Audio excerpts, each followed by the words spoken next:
Shalom saudara-saudari, bertemu lagi kita di dalam Rhapsody of Reality. Ajaran Pastor Chris hari ini bertajuk Kekuasaan Namanya. Ayat pembukaan kita diambil dari Filipi 2 ayat 9 hingga 10.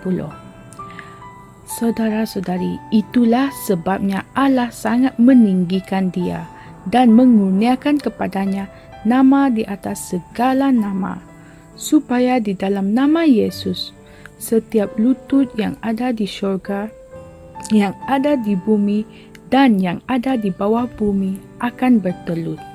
Haleluya. Ayat Injil di atas adalah pengesahan mengenai kekuasaan Yesus. Hal ini berbeza daripada perwatakan atau identiti namanya. Saudara-saudari, contohnya ketika Yesus masih berjalan di bumi, dia telah melewati ramai orang sakit yang tidak memanfaatkan identitinya untuk menerima penyembuhan. Hakikatnya, Alkitab mengatakan bahawa dia telah datang ke sebuah tempat di mana terdapat banyak orang sakit. Dia telah menyembuhkan satu orang dan berlalu pergi dari situ. Baca Yohanes 5 ayat 1 hingga 15. Walau bagaimanapun, dia mempunyai identitinya dan memiliki perwatakannya. Jadi, menggunakan namanya adalah mengenai kekuasaannya. Haleluya. Bahkan kamu tidak perlu meningkatkan imanmu untuk menggunakan namanya. Namanya adalah suatu alat dan sebuah pemberian yang telah diberikan kepada kamu untuk digunakan. Dan kekuasaan namanya itu adalah di atas segala sesuatu, termasuk makhluk yang hidup, apa-apa sahaja yang dapat dikenali.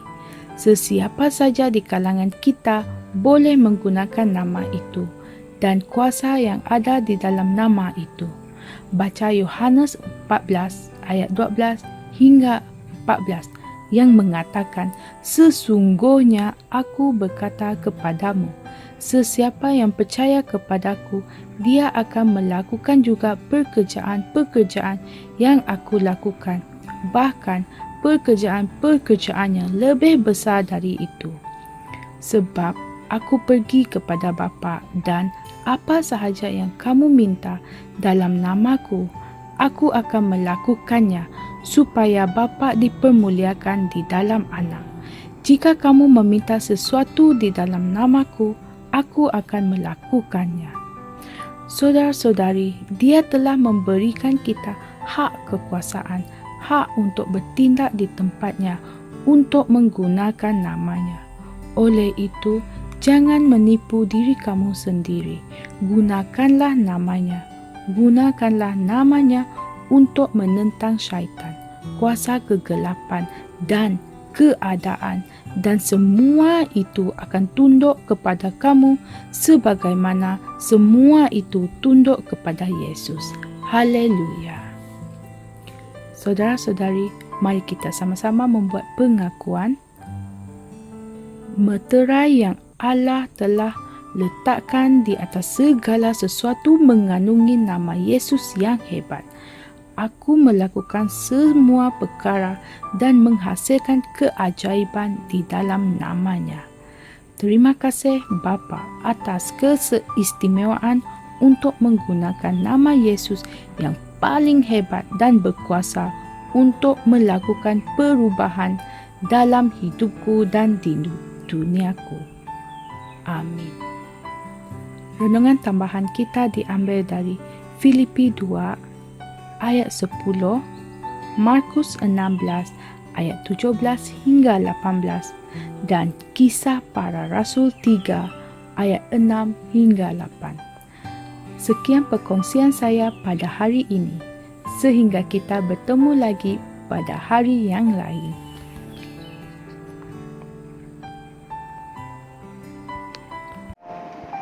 Kami percaya saudara-saudari semua telah diberkati dengan perkongsian firman dari Rhapsody Reality. Bagi sesiapa yang ingin menjadikan Yesus Kristus sebagai Tuhan dalam kehidupanmu. Kamu boleh mengucapkan doa ini bersama dengan saya. Ya Tuhan Allah, aku mempercayai Yesus Kristus, Anak Allah yang hidup dengan sepenuh hatiku. Aku percaya Dia telah mati untukku, dan Allah telah membangkitkan Dia dari kematian. Aku percaya Dia hidup hari ini. Aku mengaku dengan mulutku bahwa Yesus Kristus adalah Tuhan dalam hidupku mulai dari hari ini. Melalui Dia dan di dalam nama-Nya, aku mempunyai kehidupan yang kekal.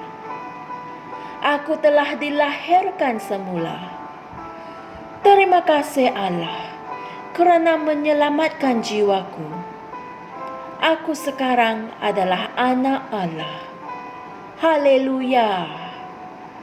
Tanya, sekarang kamu telah menjadi anak Allah.